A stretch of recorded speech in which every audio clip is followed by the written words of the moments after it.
అమీర్పేట మైత్రివనం దగ్గర అగ్ని ప్రమాదానికి సంబంధించిన బ్రేకింగ్ చూస్తున్నాము. నీలగిరి బ్లాక్ భవనంలో దట్టమైన పొగలు అలుముకున్నాయి. 4వ అంతస్తులోని ఇన్స్టిట్యూట్లో చిక్కుకున్న విద్యార్థులను రెస్క్యూ చేస్తున్నారు పోలీసులు, అగ్నిమాపక సిబ్బంది. చిక్కుకున్న వారిని బాల్కనీ నుంచి కాపాడే ప్రయత్నం చేస్తున్నారు. దట్టమైన పొగలు రావడంతో పరుగులు తీశారు ప్రజలు. నిచ్చెనలు వేసి స్టూడెంట్స్ని కాపాడుతున్నారు సిబ్బంది.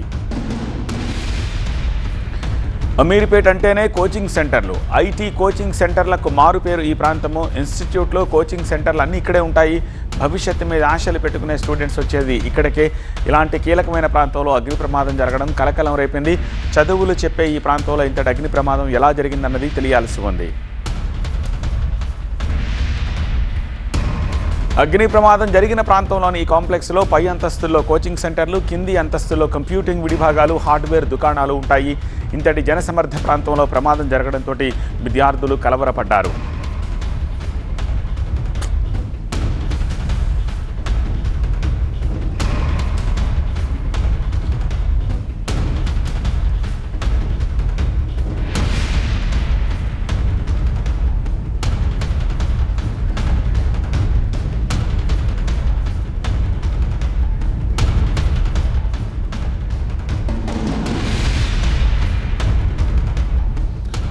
ఆల్రైట్, లేటెస్ట్ అప్డేట్స్ అందించేందుకు మా ప్రతినిధి వాసు ప్రస్తుతం మనకి లైవ్లో సిద్ధంగా ఉన్నారు.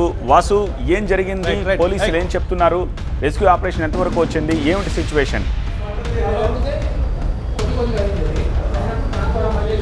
హైదరాబాద్ అమీర్పేటలోని నీలగిరి ఏదైతే అపార్ట్మెంట్ ఉందో ఆ అపార్ట్మెంట్లో పూర్తిగా ఒకసారిగా షార్ట్ సర్క్యూట్ కారణమైంది. ఒకసారి చూసుకోవచ్చు విజువల్స్ మొత్తం కూడా, కేబుల్స్ అన్నీ కూడా కాలిపోయిన దృశ్యాలు, ఆ విజువల్స్ అన్నీ కూడా ఇప్పుడు మీకు కనిపిస్తున్నాయి. సో షార్ట్ సర్క్యూట్ అయింది. సో ప్రధానంగా 2వ అంతస్తు 3వ అంతస్తులో విద్యార్థులకు సంబంధించిన ఇన్స్టిట్యూట్ కోచింగ్ నడుస్తుంది. సో ఈ నేపథ్యంలోనే అధికారులు అప్రమత్తమయ్యారు. ఇటు ఫైర్ సేఫ్టీ సిబ్బంది కానీ అందరూ వచ్చారు. ఎవరైతే అక్కడ ఉన్న స్టూడెంట్స్ అందరూ కూడా బయటికి పంపిస్తున్న సిచ్యువేషన్ మనకు కనిపిస్తుంది. ఒక్కసారి చూడండి ఏ విధంగా షార్ట్ సర్క్యూట్ జరిగిందో. వైర్లు మొత్తం కూడా ఇలా ఖాళీ, మొత్తం పూర్తిగా దగ్ధమైపోయిన పరిస్థితి మనకు కనిపిస్తుంది. సో వెంటనే ఇటు విద్యుత్ శాఖకు సంబంధించిన అధికారులు కూడా ఈ బిల్డింగ్కి కరెంట్ కట్ చేసిన సిచ్యువేషన్ అయితే మనకు కనిపిస్తోంది. పోలీసులు ఆ స్పాట్లోకి వచ్చిన పరిస్థితి మనకు కనిపిస్తోంది. మొత్తం ఎవరైతే లోపల ఉన్నారో 2nd ఫ్లోర్ 3rd ఫ్లోర్లో ఉన్న విద్యార్థులను అందరినీ కూడా బయటికి పంపిస్తున్న సిచ్యువేషన్ అయితే మనకు కనిపిస్తుంది. మనతో మాట్లాడేందుకు జూబ్లీహిల్స్ డీసీపీ రమణారెడ్డి గారు. సార్ చెప్పండి, ఎంతమంది విద్యార్థులు ఉన్నారు? వాళ్ళని బయటికి తరలించారు? అసలు సిచ్యువేషన్ ఏంటి? ఒక 1 అవర్ బ్యాక్ మాకు ఇన్ఫర్మేషన్ వచ్చింది. సో దాని తర్వాత ఇమ్మీడియట్గా మేము అందరినీ కూడా అలర్ట్ చేయడం జరిగింది. సో ఫైర్ బ్రిగేడ్స్ అవన్నీ వచ్చాయి, ఫైర్ కంట్రోల్ చేయడం జరిగింది.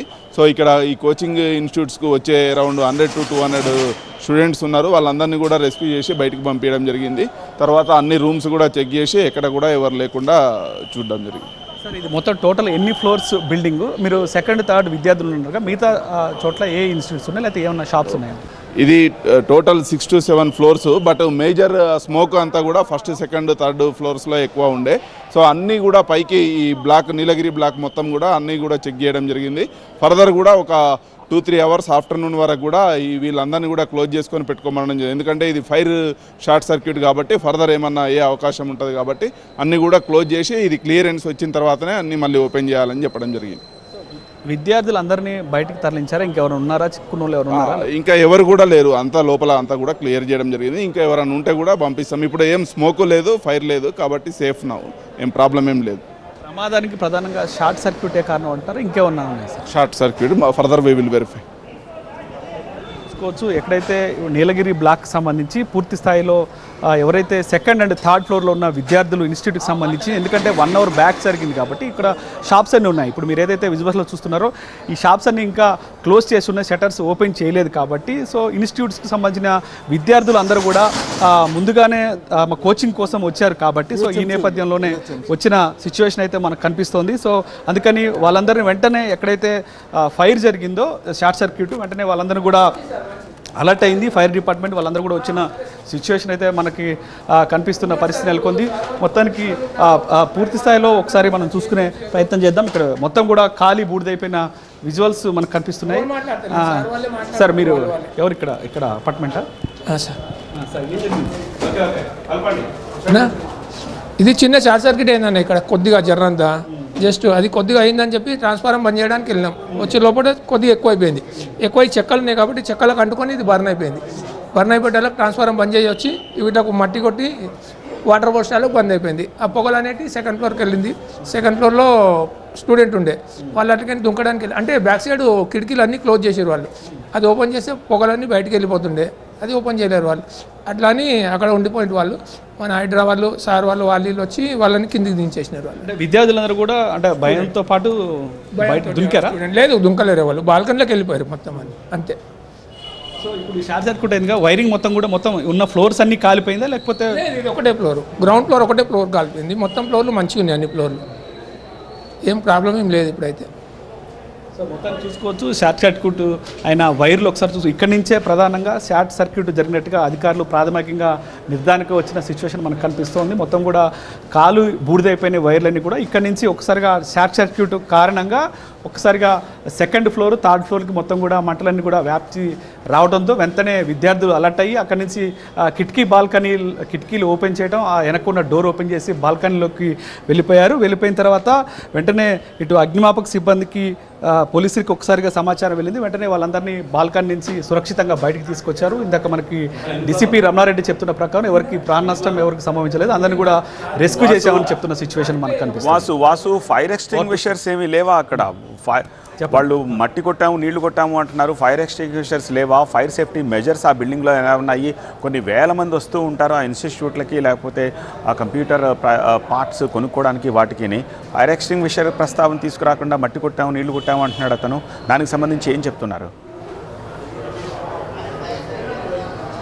ఎగ్జాక్ట్గా ఇందాక మనం చూసినప్పుడు కూడా ఎక్కడ ఫైర్కి సంబంధించిన పరికరాలు కూడా ఎగ్జిస్టింగ్ సంబంధించి ఎక్కడ ఏవి కూడా లేవు. ఎందుకంటే ఇది పాత ఓల్డ్ బిల్డింగ్ సంబంధించి, కానీ అక్కడక్కడ ఒక్కొక్క దాంట్లో ఉన్నాయి. సో మనం ఇప్పుడు చూసుకుంటే గ్రౌండ్ ఫ్లోర్లో ఉన్నాం. గ్రౌండ్ ఫ్లోర్లకు సంబంధించి మొత్తం కూడా లిఫ్ట్ ఆగిపోయిన సిచ్యువేషన్ మనకైతే స్పష్టంగా కనిపిస్తుంది. సో పూర్తి స్థాయిలో లేకపోవటం, ఎందుకంటే ఒకసారిగా ఫైర్ సంభవించినప్పుడు దాన్ని నివారించేందుకు వాటర్కి సంబంధించిన పైప్ లైన్స్ కావచ్చు, ఫైర్ ఎగ్జిస్టింగ్కి సంబంధించిన అక్కడ ఉన్న సిలిండర్స్ కావచ్చు, అవన్నీ కొంత మేర లేకపోవడం ఇబ్బంది అయింది. దాంతోపాటుగా విద్యార్థులు ఒకసారిగా పొగ రావడంతో భయాందోళనకు గురైపోయారు. ఎందుకంటే ఈ మధ్య వరుసగా హైదరాబాద్లో ఇన్సిడెంట్లు చూసిన నేపథ్యంలో వెంటనే వాళ్ళు తమ సేఫ్టీ కోసం అంటే మళ్ళీ బయటికి రావాలంటే ఇది చాలా కంజెస్టెడ్ ప్లేస్గా ఉంది, బయటికి రావాలంటే మన మెయిన్ డోర్ దాకా రావాలి. కాబట్టి అక్కడ దాకా వస్తే మళ్ళీ ఏమైనా ఇబ్బంది ఎదురైద్ది అందుకని వెంటనే పక్కన ఉన్న బాల్కనీలోకి వాళ్ళందరూ కొంతమంది కిటికీలు ఓపెన్ చేసి వెళ్ళిపోయారు, కొంతమంది ఒక డోర్ ఉంది ఆ డోర్లో నుంచి వాళ్ళందరూ బాల్కనీలోకి వెళ్ళిపోయిన పరిస్థితి మనకు కనిపిస్తూ ఉంది. సో అందుకని వాళ్ళు కొంచెం